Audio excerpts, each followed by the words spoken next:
necessarily unbiased, but our friends and our loved ones, and we go on social media, we see the signs, and we're like, oh my gosh, those are the signs of my relationship. The first thing you will hear is leave, run, don't stay. Somebody who doesn't want to tap out of their relationship, what advice would you give to them?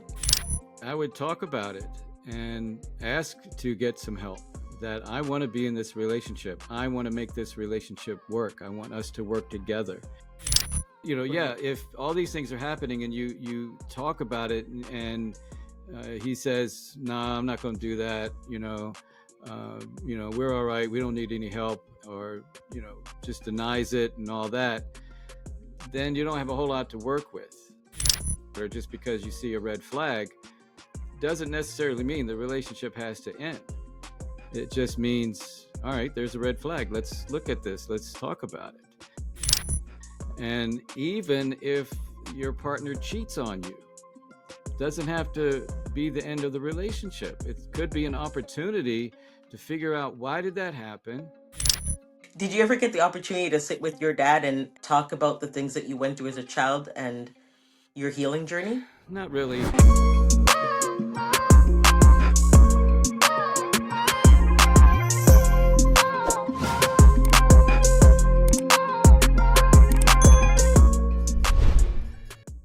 I mean, I try to talk to my dad. He was a few words, and I had a conflict with him where I had married interracially, and my second wife, and she had 4 kids, and my father said that I was always welcome in his home, but my wife or her 4 kids or any kids we had together were not welcome.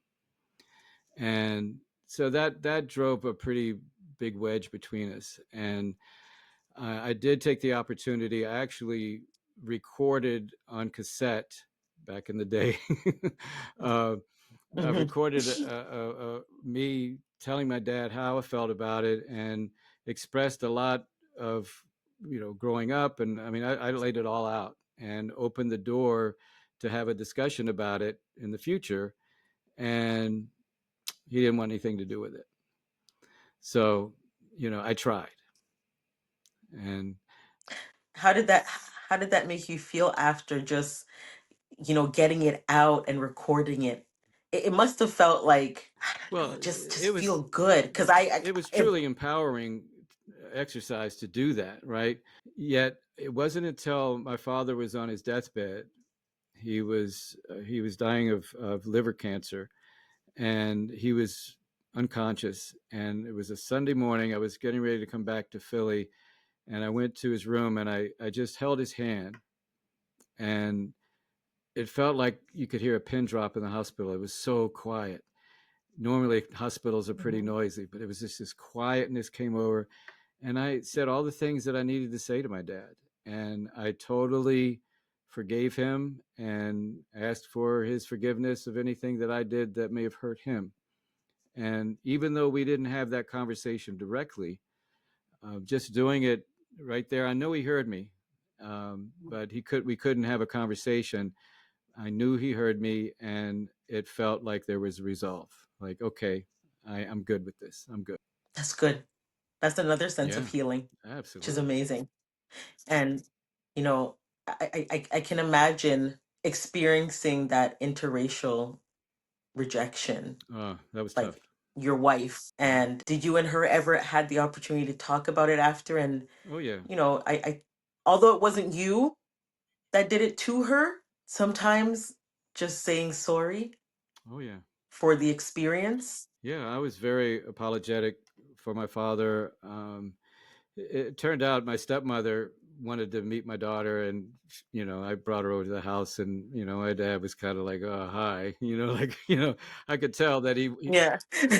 she didn't turn out the way he thought she was going to turn out, or whatever. But Yeah. I tried to protect my wife at the time around that, not to protect her from the feelings, but just to, uh, you know, be open and transparent about how I felt about it. I didn't want to go there because of that. And everybody else in my family, my Yes. siblings were fine with it, other members of my family, but my father was just, that was who he was. And So yeah, but I don't think my wife, or at the time, held it against me at all. She understood. Yeah. It's good. I'm glad that she did because sometimes it becomes real Yeah. challenging. So I'm glad that Yeah. she, Well, it definitely added yeah. some stress in the relationship, or the family dynamic, more so Mhm. than anything else. Yeah. Yeah. After 3 divorces, what finally clicked for you about the way you were showing up in your relationships? Well, as I said earlier, doing all the therapy, and I worked with this marriage counselor, couples counselor as a mentor. I did a lot of things with her, observed a lot of her trainings and everything. I knew there was something there. I knew I had some skills. I was just exhausted from them not working out. And maybe I thought it Mhm. was just all psychobabble and it doesn't really land. And the moment I started communicating with my now wife, emails and talking on the phone and finally meeting, I was using those skills all during that time. And it just worked like a charm. And some of this stuff, you can try it, and if it doesn't work, it doesn't work. And yet I learned these things and it did work, and I know that they can work if you're open to the process. So Mhm. where at one point I doubted myself in terms of being in a relationship, what turned it around was knowing that I did have the skills once I met this woman, and it all fell right into place. Awesome. And I know that accountability played a huge part in your healing journey. Absolutely. Because, sometimes we think that we can just heal around ourselves. Like, let's just heal around it and not own the role that we played and the things that we contributed. But accountability, I know it played a humongous role in your healing Absolutely. journey.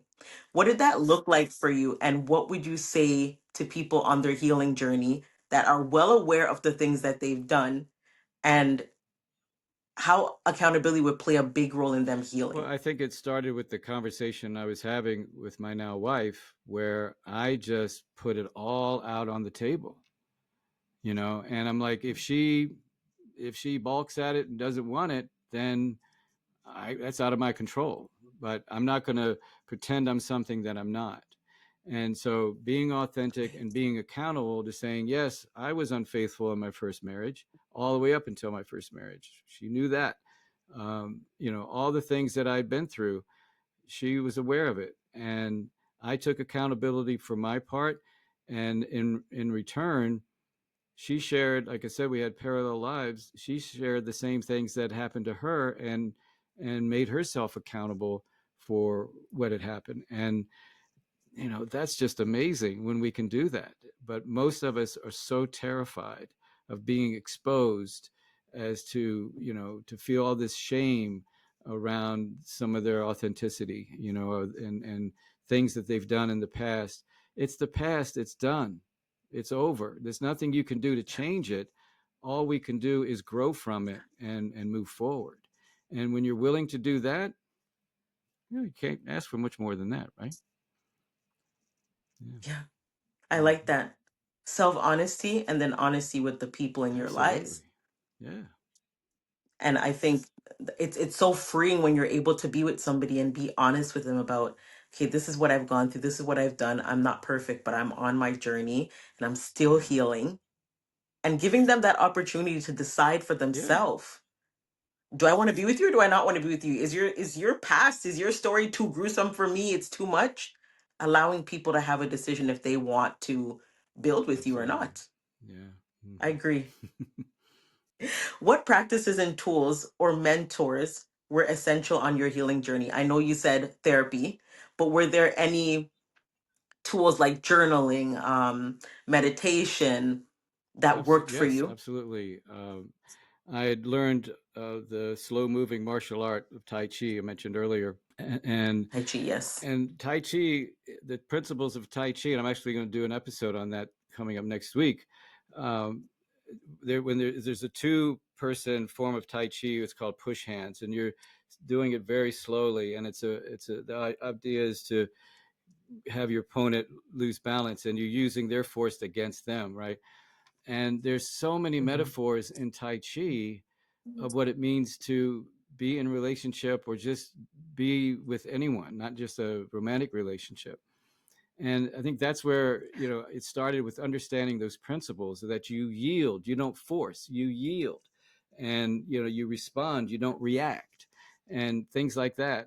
And so, it's kind of philosophical, but it started to click. And my Taiji master lived with me for about a year or so. So I got a lot of that metaphor from him in terms of my relationship. And so there was him. Yes, journaling was very helpful. Meditation was helpful. Um, Music was helpful. That little boy doll was very, very helpful. A lot of different tools that we can use to to find ourselves. Watch videos. Listen to podcasts, things like that, to get some understanding of what it might take to heal and grow. And man, it's out there. The help is out here. So, if I hadn't gotten the Here. help, Lord knows where I'd be right now. Woo! Lord Oh knows where my you would be right goodness. now. Mm-mm-mm. I wouldn't be coaching these men, that's for sure. No, you'd be joining them. I'd just be another one of them. I like what you just said. You yield, you don't react, you Yeah, respond. Because that's just our human nature.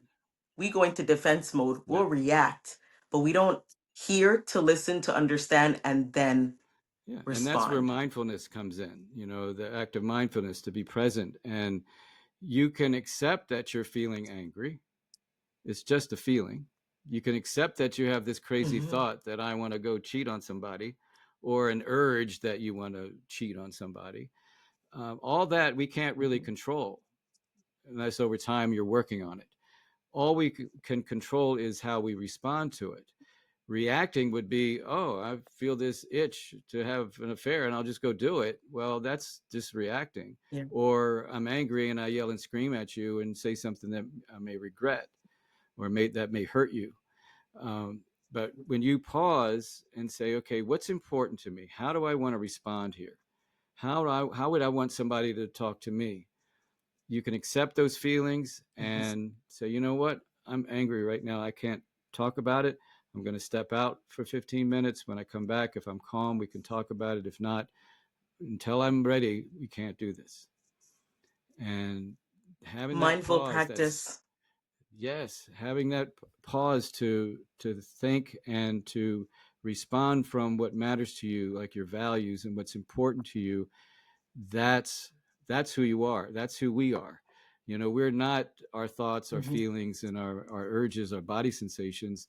It's the part of us that's aware that we have them. So when you can step out Hmm. of yourself and notice what you're thinking, what you're feeling, what's going on in your body, pause and accept it. Okay, that's what's happening now. How do I want to respond to it? And go ahead. You know, you're like summing it up for me great because I see myself all Mm-hmm. in this. I grew up in a household. My background, I'm I Jamaican. kind of felt a little So, Jamaican Jamaican, flavor in there. I heard that. you're too lie. You can hear Yeah, the patois? man. Because I heard my patois Yeah. sucks. I love Yeah, that man. yaman. Wagwan. I Wagwan. love it. Wagwan. Medea. I love it. I love it. So I was raised in a Jamaican household, and when I heard my mom and my stepdad fight, my mom was always bickering back. "Me nah shut up," and she'd just go back and forth. And growing up seeing her, I always wanted to be the strong woman that never allowed a man to shut me up or put their hands on me. So I found it in my own relationship that if there was an argument, I wanted the power. Like I wanted to say, no, I'm not gonna take this. This is not right. Until I healed, and I'm like, all that I seen was Mm, wrong. You need to calm down and think before you just react and judge and assume, and things just yeah. pivot. You could literally, like, when you say you don't have to leave if a partner cheats, and people are entitled to do whatever they want, but I just want to remind people that people can Yes. change, and we have to create a space where they can change, because we're not perfect. We all come with flaws. As much as we want to say, well, I'm perfect, I don't cheat, I don't do this, I really, let's look in that deep There's dark something in there. closet and search real deep down in your soul. There's Yes. something there, right? And I can testify and say people can change. And it's so interesting how even if I'm going crazy and I'm yelling, I won't Mm. hear nothing.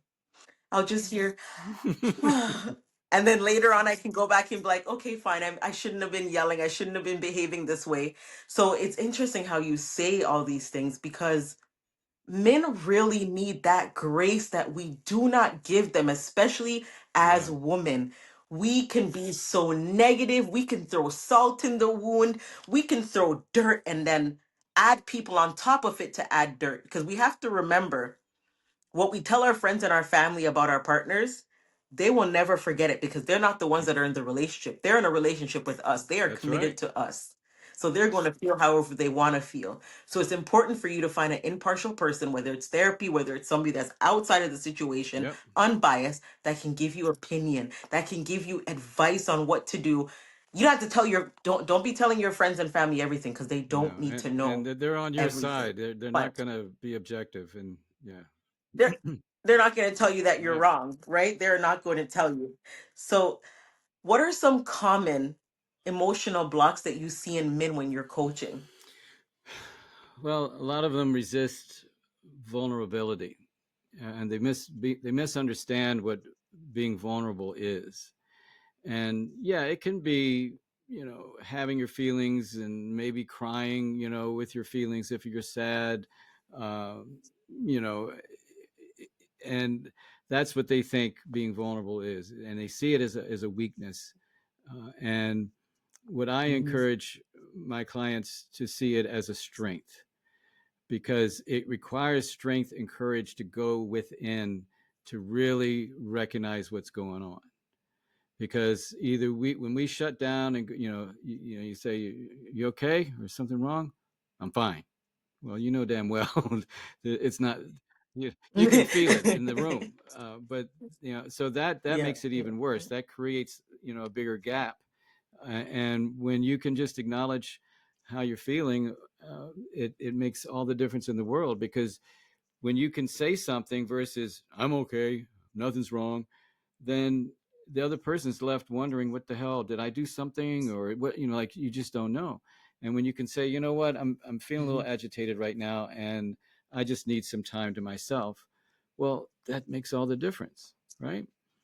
And Hmm. Hmm. vulnerability shows up in different ways. I just did a podcast on the fun factor. How playing together helps you stay together. And when you think about it, when you laugh to where like tears are coming out of your eyes and you're snorting, that it's Yeah. like, that's vulnerability. You let yourself go. You let that That's inner vulnerability. child just have some joy. And whether Hmm. if it's not laughing, it's smiling, it's just being joyful. And so many times we're taught to be stoic, and we don't have time for that. We're grown-ups, we can't do all that stuff. And you know but that, vulnerability is one of the hardest things. And another thing is also empathy, because a lot of times when the guys come in and says his spouse or partner is saying all this stuff, and he gets defensive rather than saying, tell me more, like what happened. And like, they want to solve the problem. That's kind of how we've been conditioned. Hmm. Our spouse or partners tell us what's on our mind, and we have to fix it. And they may not want to be fixed, they just want to be seen and heard. So I have to teach them to listen actively, not just with your ears, with your eyes, with your whole body. Like, pay attention, be present, and really get what she's saying, and repeat it back to her. Tell her what she just said, and make sure that she knows you got it right. And if you said, well, what I heard you say was XYZ, and she says, no, it was XYA. Oh, XYA? Yes. Okay, I got it. That way she feels seen and heard. You're not fixing the problem. And then you can resolve the issue after that. After both of you, you can switch roles and do the same for the other person. And when you do that, you both feel seen and heard, and then you're going to be in a much better place to solve the problem, or resolve the issue. I have I have I have this question that it's been floating around And it's hard for men to show that vulnerable Yes. side of them, because once they do, there's a saying that says women don't want soft men. They don't want men that pour out their emotions to them, and once they do, they start cheating on them. There's this huge myth that's going around, right? So how do you break down those walls, like even as a man, like I see a lot of women, they say, well, he left me for so and so, and how can you leave me for that girl? And I'm thinking about it in my head, like, have a conversation with him at some point when you stop being angry, and Yeah. he'll explain to you, because sometimes it's not always about sex. It's about that emotional part, being there, Yeah. emotionally available, allowing him to express himself and not feel like he has to be this strong wall that you can just punch and say whatever and he can get over it. Because a lot of times, these women that do this, they're going through trauma themselves. They've Exactly. seen this for so long that they just continue doing it to men and think that they're just supposed to take it. Yeah, and So how do you break down those walls? well, it's. I mean, it can be a challenge.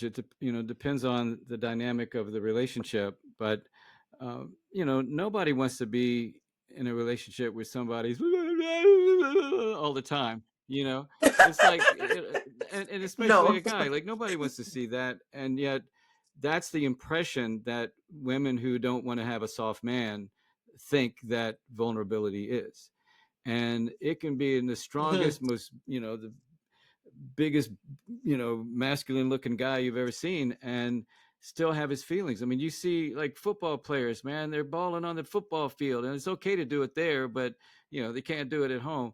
But it's just, it doesn't mean being an emotional mess. It just means being real with your emotions and what you're feeling. Right. And oftentimes, and this is where guys need to get some grace, is that we're not taught this, we're not conditioned this way, to really be in touch with the feelings, and even women too, but especially guys. So like they need their feelings chart, to look up and say, what am I feeling? They're feeling something, but they may not even know Mhm. what they're feeling. And as long as they're trying to do better and to really work with you, you got to give them some grace, because we've been conditioned for a long, long, long, long, long time to be a certain way. And it doesn't mean Mhm. that's just what men are. It's just how we've been conditioned. And give him some grace to let him grow and to let him mature and understand. So he's not going to get it right every time. And especially if he's getting help, they think, oh, well, he's been to therapy, he should be able to do this, drop of a hat. It takes time. It's a process. Change is a process. And you mentioned earlier about, you know, about people do change and they can change, yet change can be really, really hard. It's because you're fighting all this subconscious behavior inside that you don't even know what's going on. But once you have the awareness, change Right. becomes a lot easier. And yeah, go for it. Yeah. And I just want to add to that and say that we create that safe space. So if women Mm-hmm. that are listening, if you actually think about it, just imagine when you're going through something, you call up your girlfriend. You can call your girlfriend, you can cry to your girlfriend. Men generally don't cry to each other. It's just recently now that we see these things saying it's okay for men to Right. have brotherhoods and talk to each other about those Yeah. deep wounds, right? But just think about it. Imagine if your partner was communicating with another female about those things that are really Mm. burdening him. And that woman's creating that safe space for him to be able to say, well, this is what I'm going through emotionally. I just lost my job and I feel like I'm not able to provide for my family anymore. And it's hurting me on the inside. You wouldn't Right. want that. You create that safe space for your partner to come home and say, hey, babe, you know what? I gotta tell you what's been going on in my mind. I've been having these thoughts. I feel like I'm no longer masculine because I can't provide for you guys. You're being the breadwinner right now, babe. And you let him be able to just release, and you create that safe space, just like we create for our kids, for them to be able to come home and tell us what's going on at school, what Exactly. happened to them. Are they safe? Are they being hurt? So just think about it that way. You would never want your partner to go and confide in another female. You'd want your partner to be able to have you for that Yeah. outlet, right? Yeah. Because So, taking your example, if a man's talking to another woman about his feelings and he's not doing it at home, that's an emotional affair. because there's an emotional Hmm. attachment there that he feels safe enough to express his emotions. And sometimes that's even worse than a physical affair, because It yeah, is. because it runs deeper. And you're talking about the emotional level versus just that was just a thing. Yeah, yeah. So Right. you're right. It's a lot deeper, and I say that all the time. I would prefer. I don't want anybody cheating on me, but I'm just saying, if I preferred it, I'd prefer physical. Emotional is different. That is an attachment that is very hard Yes, to break apart, because yes. once that person gives you that emotional security, that's Yeah, it for him. absolutely. What sparked the idea for men on the path to love? I know you talked about it a little bit before, but what really drove you to Two doing it? things. One was been divorced 3 times and finding love in the most amazing way. The second is my tenure as a mind body educator and integrative therapy practitioner at a major health clinic here in Philadelphia, where, I mean, Jen, I'd say 85% were women. And I would hear the same things over and over about the men they love and how they would treat them and all this and what they would say. And I would say, well, what if he were to say this? Or what if he were to do that? And they're like, oh, that would make all the difference in the world. I'm like, ding, I can do that. So it's twofold. It's I've been through divorce. I've done it the wrong way. I know how I was an expert at doing it the wrong way. And now with all my experience and my trainings and then, hearing what I'm hearing from women, I know how to do it the right way. And so it's a twofold thing that said, all right, we're going to get men on the path to love. And here we are. Beautiful. In your own words, because this season is called Breaking Generational Cycles is a Mm. Lifestyle. In your own words, what does that Well, mean? I think it's the theme of what we've been talking about from the beginning is, the mother wound and the father wound. And if we continue to model the behavior of our parents and how we grew up, then we're not breaking the cycle. And I'm grateful that I was able to break that cycle. And I encourage anyone and everyone who's suffered through anything that was, generational. We talked about my father, denying my interracial marriage. I broke that cycle. Like, come on, and there's many other ways I broke the cycle. So, if you've been through it, take the risk and have the courage and strength to break that cycle, because otherwise you're just going to repeat the same thing. And how did that work for you? Listen, thank you for breaking all Mm-hmm. those cycles, but for also breaking the interracial uh, relationship cycle in Thank your you. family. I appreciate you Thank for you. doing Thank you so that. much. Tell us now, how can women, us women, me, all the women that are listening, how can we help men on their emotional and spiritual journey? Just support them where they are. Let them know that you love them, and share some things with them. You don't have to teach and preach, because nobody wants to be taught and preached unless they ask you. But maybe drop some suggestions, or maybe send a link to Men on the Path to Love podcast, or or some sort of literature or Yes. something that points in the direction. Maybe it's a reel that you see on Instagram that is a quote or something. Just send it to him and start the conversation and see where he goes with it. And again, have grace, because we've had years and years and years, decades, millennial of conditioning that is confusing a lot of men these days. They don't know how to be because of all these mixed messages. And so give them some grace, be Mhm. supportive. And as long as they're trying, you got to give them some credit. You got to acknowledge them, give them the recognition that they deserve. Give them the recognition Yes. that they deserve. And for men who are feeling broken, they're lost, they're just spinning around and they don't know what to do. They're always angry. They can't express their emotions to anybody. Where would you tell them to start? Oh man, just start and just having some time to himself to just reflect. Maybe go out in the woods somewhere, or go for a walk, or uh, you know maybe do some journaling. Like write out what's on your mind. Let it get it out of your head, so that you can see what's coming out of it, so you can Mhm. release it. And there's no shame in reaching out for help. It's just, it's the survival of your own connection with yourself. The relationship with yourself is the most important relationship you have.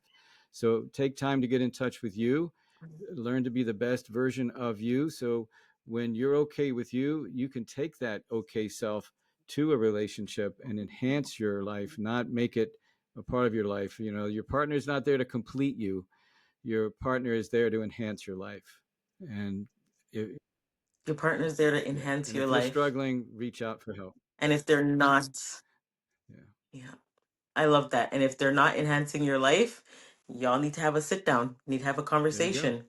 And if you don't feel comfortable doing it just one on one, find somebody, not a Right. friend and not a family member, somebody That's right. outside, a complete That's right. stranger. You don't want to add more fuel to the fire. And we really have to understand that when we include loved ones, friends, family, it just adds more Yes, gasoline, absolutely. keeps flaming up. No doubt. Yes. Bill, I have a little game for Uh-oh. you. And it's a rapid fire. It's called I'm rapid old, man. Don't fire. do that to me. It'll be a quick game. It's a quick Okay. game. And I'm going to toss out a few words and phrases. Rapid fire style, okay? All right. You gotta be quick. And you tell me if it breaks generational cycles or builds them. You can add a quick word, quick line or two if you want, but be quick and keep it tight, I'll okay? try. Tell me when you're Go ready. for it. Yep. You ready? Emotional silence, Breaks. I mean, keeps it going. therapy, Breaks it. tough love, Keeps it going. saying I love you to your son, Breaks it. toxic loyalty, Oh man, that keeps it going and going and going. Mm-mm. vulnerability, Oh, that breaks it so nicely. fatherhood without presence, Keeps it going. accountability, Breaks it. gender roles. Breaks it. Depends on what you mean by that. So, gender roles is where you hear so often that a mom's supposed to nurture a child. Okay, so adhering to It's gender not a it's, roles, it's not a that, father's role. Mhm. yeah, that keeps it going. Yeah, Sitting in discomfort, that's a good thing. That breaks it. avoiding conflict, Ooh, that keeps it going. doing the inner work, Breaks it right in two. crying in front of your kids, Breaks it. apologizing as a parent, Breaks it. love as control versus love as Keeps it freedom. going. I love your responses. That was good. And you were Wow. quick. All right, I'll give myself a That round of was applause for that. that was quick. Next time I'll have a No, harder don't do game that for to me. you. Bill. Bill Yes, Jen. Simpson. Jen Simpson and Bill and Bill Jen Simpson. Simpson. Yes. I want to thank you. Thank you so, so, so, so much Mm, for blessing this platform. You know, we do forget about men. We do. yeah. Men are silenced. And, we say women aren't believed when we tell our stories, but so are men. Yeah. A man can come out with their version of the story, and automatically people just start picking at the story. Well, what did you do? How were you there for her? You must have cheated. We just start to put them in this box instead of giving them grace and the benefit of the doubt that they deserve. Yeah. And I am so thankful and grateful for you, because not only for men, but it could be my son that may need a male coach, a Hmm. male therapist. I may have been doing something wrong in the way that I raised him and exposed him to certain things that I'm not even aware of because of my own traumas, maybe back then, that I didn't heal from. Sure. So, the importance of you, I want people to understand how important it is for men to have male coaches, male therapists, and not saying that females can't be a male's therapist, but men relate. They have the opportunity to bond on things and based on experiences and realness and authenticity and say, well, I've done it. I've been a cheater. Exactly. I've had abandonment Yep. issues and I healed from it. And I transformed my life because I knew that there was something. So what you are doing is not just a job. It's not just a career, it's a Mm. purpose. And you are doing a phenomenal job. And I'm so proud of you. And I'm thankful for you. And I pray that you continue to step in your calling and your purpose boldly and authentically. And you continue to be that source for other men. Well, thank you so much, Jen. That means so much to me to hear that from you. And I hear this from a lot of women. You know that, oh man, yes, these men need this, and I just want men to realize that they need it too. And it's not about bashing men. It's not about men are the bad guys. It's just, you know, we all need to learn how to communicate effectively, how to build trust, how to create intimacy, all those things. And I'm just here to. It's my calling. I can't deny it, and to have this platform to be able to talk about it in length the way we did, and it just means a lot to me. And I really appreciate your focus about breaking that intergenerational cycle and all you're doing on Life's Deceit. Just keep up the great work, and hopefully we can cross paths again. And maybe it's a family reunion. The family We reunion will. up in maybe we'll go We to will. Jamaica or something. Ma- Listen, okay. I'm glad that you brought that up because you Mhm. will be coming to Jamaica soon. We are coming Ah, back to Philly. okay. So Jamaica has a basketball team and it's and the guy who I partnered, well, I'm a part of the board and I'm excited because I always wanted to know if Jamaica had a basketball Mm-hmm. team. Now that they do. And my son's been traveling with them to play basketball in Philly, Baltimore, Cool. Miami, Cool. all over. You should come one day because they have a big tournament that is global. Different countries come to Jamaica. They have a tournament and we see Wow. who wins. And we'll be coming back to Philly soon. So Thank you, thank you Jen. so much, Bill. All my Have a my good night. thoughts as well. Take care. You too.